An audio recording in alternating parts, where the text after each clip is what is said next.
What's up, TSU? It's the Lunch Box here at KTSU, bringing it to you guys, some of the greatest information here on the campus of Texas Southern University, bringing you the latest, greatest of talk, talent, and information here on the yard. I got with me Damo. Hey, everybody. What's up, TSU? And I got my boy Marcus here on the sports. What's going on, everybody? How you doing today? Yeah, man, we doing great. I'm doing great. How about y'all? How y'all doing? You know, senior year, pushing. Talk about it. It's West Coast Wednesday. It really is West Coast Wednesdays. Man, What's dope. Good, Cali Club? What's up? My bad. Sacktown in the house. Moving on to the Anyways. announcements for these West Coast people start jumping out of their pants. So, Habitat for Humanity is having a bake sale soon. Talk about that. What's going on? Habitat for Humanity is having a bake sale soon. A lot of campus organizations right now are trying to build their funds up, and Habitat for Humanity, they have a lot of things going on, but next Wednesday, on February 2nd, they are having a bake sale in the Student Center. So everybody come look out for that one. Great. And the African Student Association weekend at Lamar. Is that ASA weekend? Yeah, that's ASA weekend. Oh, that's nice. And they just had it at Sam Houston last semester, and I heard it was live. That's going to be lit. But let me give you a rundown on what they got going up at Lamar, because they have different events for every day. Oh, for real? They do it like that? Yes, they have ASA weekend, February 19th through the 21st of 2016. First, on Friday, they have a cultural showcase, which is at 7 p.m. Then they have a party. And then on Saturday, they have a field day tournament. And then later that night, they have a banquet. And then there's a party that Saturday night. So Sounds fun. All right. So, yeah, that's ASA. Now, I remember last year they did a party at Dixie Warehouse. Like, did they really? How did 2 that go? weekends in a row. They said everybody they just like the week wasn't organized, but everybody like I ain't never saw a party like that. Like it was from 12 to 4 a.m. Really? Yeah. And it was the just whole time. reggae music? Start rapping. Put a message in a group me when you have hit record. Now we gotta look at group me.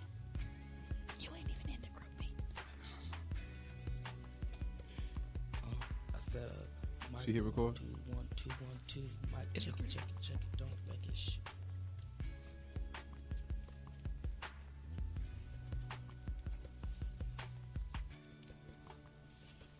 What's up, TSU? It's Dave here again. Tiger Talk, giving you the latest, greatest of talk, talent, and information on the campus of Texas Southern University and beyond. I have here Damo. Hey. I have my boy Marcus here, What's going on? and a special guest of our son, Brisby. What's up? We're going to give you guys some great topics today. We got some interesting things, going on. Pretty much so, one thing on campus, but some other things that are pretty much far away from where we are. Starting off with the Be Legendary. Be Legendary was great. I loved it. It was actually different. It was a really good panel. It was good to see people who came from HBCUs that are actually doing things with them. Let me give y'all a rundown on who exactly was at this event. You have Thomas Dortch. He was the organizer of the event. Mm-hmm. He is the CEO and founder of the Hope Foundation, Right. which really teaches you about financial literacy. Right. But he also has other companies as well. But I got to speak to him a little bit, Dave. We both got to speak to him a little Yeah, we bit. got the interview on. Yeah, he was speaking of the interview. I was kind of upset, but we'll get to that later. But we got to interview him. Judge Glenda Hatchett. She was on campus. I didn't know she went to an HBCU. I didn't either. They said that? She went there? Yeah, she went to an HBCU. Which one? I don't know. Okay. I just know she went to one. We had another guy. He was a football player, NFL. Actually played for 11 NFL football teams. His name was Steve Baggs Jr. I have a funny story about him. So yesterday, so I advised for Collegiate 100, someone who kind of organized some of the stuff, the flights and everything, and the drivers. So this guy comes to our campus, right? He comes to, I'm pretty sure he sees all the beautiful black women. Above the age of 18, of course, 21, of course. But this guy, Disclaimer. So, like 2 hours after the event, our advisor is like, "Yo, where is the football player?" He said his name. What's his name? Steve Baggs Jr. Steve Baggs. So he's like, "Where's Steve Baggs at?" He's like, "Do y'all see him? His driver's here, and they charge about it, and they're like charging, So he puts it on the group me like, "Where is this guy? This guy is nowhere to be found, man." Did anybody find him? I think they found him at like nighttime or something like that. Like this guy was lost, and I'm suspecting that. No, he didn't get lost. Look, No, he ladies, found his way. ladies, now y'all know He was fine. And I got to interview him, but before, I think me and him, we made a little connection. So, if it wasn't with me. Girl, he told you to get something off. He had something off mouth. He did, but then he asked me did he look good, and I was like, yeah, you fine. You look good. You should have told him no. But no, me and him actually had a really good conversation. Marcus, it was actually a conversation me and you had before as well. I know we just talked about sports, guys. But he went to Bethune-Cookman University.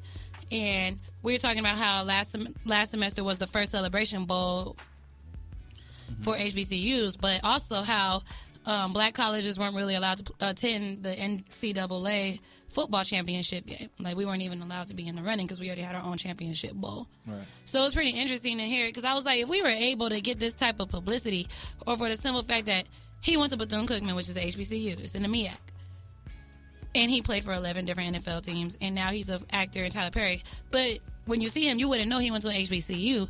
And he told me, he was like, there's plenty of people in the NFL and the NBA that went to the HBCUs, but you wouldn't know that unless you did your research. And I was like, well, I feel like if more people knew this, would that draw in more African-American athletes to want to go to an HBCU over a PWI? What do you guys think? I definitely think if it was something that was publicized more so by the NFL players and NBA, because that's like the top, you know what I'm saying? So the people that are not at the top need to hear from the top to say, yeah, I went to a HBCU and I'm here. I made it to the top, you know what I'm saying? I definitely think that would draw more people into going to the HBCUs. And I definitely also think that bigger stages, like the Celebration Bowl, will also draw more students to, HBCUs. Like TSU continuing to play on these bigger stages. We played Baylor, we played Syracuse, schools like that. You got when they say a basketball team playing against those schools, they're on these big stages on ESPN, Fox, and they're like, okay, TSU is going to give me that exposure I need. So that might be a good HBCU I can go to. Being a former athlete, I can actually. What sport did you do? Well, I played Texas Southern. I played football for Texas Southern, so I do, kind of know what it's like. But go ahead. I played for Texas Southern during my freshman year, but I can definitely say, knowing that there are more NFL players that come from HBCUs, would definitely put a little more confidence in the players that are playing here at these current black universities. It gives you that extra strive to know that, someone came from the same position in the same situation and can make it out, such as someone as Michael Strahan and Stephen Baggs Jr. What you think about that, Marcus? It's funny that you say that, because that's kind of, Dom, about the point. So that's kind of one of the reasons why we started the whole thing talking about the SWAC and MEAC, just to give these guys that kind of exposure, because the reason why I feel African-American players would go to a PWI rather than HBCU, because historically that's all that's been preached upon, like an LSU or an Auburn, a Florida, Ohio State, USC, the list goes on, and that's because you hear about guys that have made it to the league, countless number of guys that have made it to the league coming from those schools, recruitment, exposure, everything that ties into that. Now, if you were to do those same things and highlight these players that have made it to the pros coming from HBCUs, like your Walter Paytons, your Jerry Rice, your Michael Strahans, if you were to highlight those guys more, I promise you, people would start coming to these HBCUs more, just because they know, like, hey, I can go get my education, be amongst people that aren't going to discriminate against me. And that kind of ties into the whole Mizzou thing, but that's a whole different touchy subject we can get into later. All right. And one more thing I wanted to touch on the Be Legendary event. There was a professor there by the name of Professor Laws who made a statement to me and David about how this was such a great event, but he's a staff here and he knew nothing about it. And I just wanted to challenge all of the organizations, Collegiate 100, California Club, UBC, SGA. Yes, we want the students to attend these events, but also let's get the staff out there, because they are a part of Texas Southern University. Yeah. That's just... I think the only thing about that, and I said this to him, is like, they're not on the same channels we're on. That's true. You know what I'm saying? So, we can get 100 views for Lunch Box just putting this thing on GroupMe. On GroupMe's. And that's what I've done. Probably get another 100 on social media. But even though Professor Laws is on Instagram and he's more connected to students, some professors are not. That's the only thing. That's where you wanted to leave it at. Yeah. So, but most definitely, we definitely got to do a better job, getting the word out to, other crowds just besides students. one more thing about getting the word out, everybody. Make sure you guys follow us at TSU Lunch Box. We will be changing it to the TSU Lunch Box because we're going to take the TSU back. Already. We're taking it back. Tennessee State, who are they? Tennessee State. That is a school in Southern. Yeah, we don't know them. Oh, okay. We the TSU. No That's us. idea. Good, that is us. TSU, Texas Southern University. We're taking that back. One more thing, everyone. Make sure you guys follow us on Instagram once again. Also, if you guys are artists here, singers, poets, if you have a talent here, please contact one of us from the Lunchbox. We would love to bring out the Texas Southern Tigers, the talented Texas Southern Tigers. Bring them out. Expose your talents. Most definitely. Most definitely. Can I rap? Can we hear it first? Yeah. If you lay down a beat, give me a quick, beatbox. I'm Oh, smooth no. on the one Oh, too. no. We'll do that later. Chapstick. Look. No. Oh, no. Okay. All right. Now, here's the next thing I like to call what's hot and what's not. Now, we're going to Hold on, talk. before we do that. Uh-oh. What's he going to say? Edit this I'm out. like, why this guy with everything? Make me laugh. Oh, so what's hot, what's not? I guess we go ahead. All Go ahead. right, we're going to edit it. We're going to get back. All right, TSU, this is a new thing we're going to be called. My bad. All right, TSU, this is a new subject we got called What's Hot and What's Not. And today's subject is What's Hot and What's Not this spring semester on the Tiger Walk. Dave, I'm going to start with you. What's hot? MLK got new Max live. They brand new. They fresh out the box. So that's hot. You know what I'm saying? We on there. And I looked in our equipment room and I see just a bunch of boxes.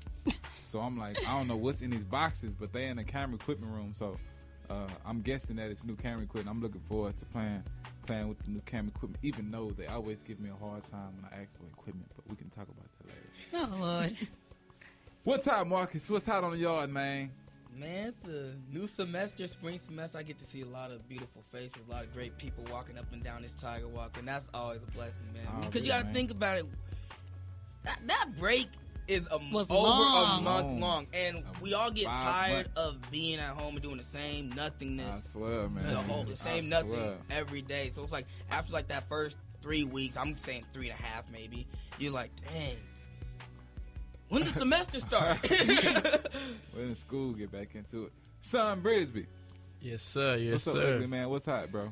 I know what's hot in my pockets. These refund checks. Hey! What are those? Thank What Lord are those? for the government. The government has blessed me, Lord. Thank you. Thank you. What is Make a it refund? through another semester with my beautiful refund check. What's not? What's not? I tell you what's not. I see a couple, young ladies, and I can't help but look, and we all do, fellas. David, I know you be looking over there. I be seeing these ladies, it's a little breezy outside, and I see these ladies wearing nothingness. Why are you looking at me when you say that? Wait a minute. Hold on. He looked at me. He was like, I see them looking like. I'm only speaking the truth. I'm just saying what's on Mr. everybody's Brisby. mind. But, for us fellas, it ain't nothing like a little eye candy in the winter to keep us warm at night. Okay. Goodbye. Okay. All right, what's hot right now on the Tiger Walk? Student life right now to me. We've had 2 hump. Well, today wasn't really a hump day, but it was kind of a hump day. Yeah, it wasn't hump day. It was cold outside. But we had a hump day, and it was live. We had all the Greeks out there. That was pretty hot. Now, what's not? These hoverboards that I keep seeing down the Tiger Walk. One day, one of y'all gonna trip. First of all, I trip walking on there without a hoverboard. Man, them hoverboards fun. I don't care. On the Tiger Walk, though? I just learned how to. Oh, it's not probably not on Tiger Walk. I just learned how to ride one over a break. Like I was just like playing with it for hours. Like, $300, is it really worth it? Nah. probably- And I heard they didn't buy blowing one, up though. on people. Blowing up. Yeah, I heard that. All on social media. I'm not buying one though. No, I'm not spending I'm a $300. West Coast guy. I'm more of a longboard type of guy. I try to skateboard, not really with it, but I do the longboard. That whole hoverboard thing, I'm not with that. Yeah. Hey, chill. All right, y'all. Man, all right. So that's hot. Everything's all that there is hot, man. But I think one thing that's hot inside social media, inside everybody who's a film major, RTF major, communication or whatever, we are all talking about this Oscar situation. You know what I'm saying? I believe it wouldn't even be as crazy as it is if it had not been for some individuals in the industry who took it upon themselves to make certain statements. Some were highly agreed on, and